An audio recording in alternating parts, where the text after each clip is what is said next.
সুনামগঞ্জ থেকে ৪৫ কিলোমিটার দূরে ছাতক উপজেলার মানিকপুর গ্রাম। গ্রামের প্রতিটি গাছের ডালে থোকায় থোকায় ঝুলছে লিচু। জেলার লিচু চাষী আব্দুল হামিদ ভাগ্য ফেরাতে যিনি সামান্য পুঁজি দিয়েই শুরু করেন লিচুর চাষ। আর সেই লিচু চাষেই মাত্র ১০ বছরে প্রতি বছর আয় করছেন ১ থেকে ১.৫ লাখ টাকা। জেলার অন্যান্য কৃষকরাও লিচু চাষে উদ্বুদ্ধ হয়ে শুরু করেছেন চাষ। প্রায় ৩০টা গাছ লাগিয়ে দিচ্ছি। প্রতি বছর ১ লাখ ১.৫ লাখ টাকা, ৮০-৯০ হাজার টাকা এরকম। এই বছর কিছু ওই যে ঘূর্ণিঝড়ের কারণে ফলনটা একটু নষ্ট হয়েছে। তাহলে প্রতি বছরে আমরা এটা লাভজনক করি।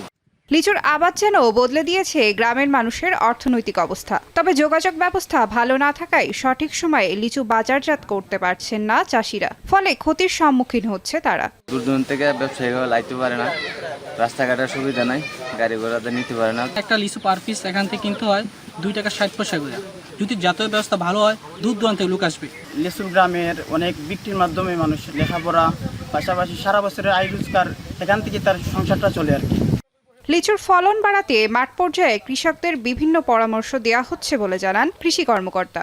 আমরা কৃষি সম্প্রসারণ অধিদপ্তরের পক্ষ থেকে লিচু চাষিদেরকে মূলত সার ব্যবস্থাপনা এবং মালচিং এবং বালাইনাশক প্রয়োগের উপর পরামর্শ দেই। পুরাতন জাতগুলোর পরিবর্তে যে সমস্ত জাতগুলোর বাজারে আরো চাহিদা আছে, অর্থাৎ চায়না 3 জাতের লিচু যদি আমরা আবাদ করতে পারি তাহলে কৃষকরা আরো লাভবান হলো। মানিকপুর গ্রামের ৬,০০০ লিচু গাছ থেকে অন্তত কোটি টাকার লিচু বিক্রি হবে বলে প্রত্যাশা করছেন চাষিরা। এখন সুনামগঞ্জ।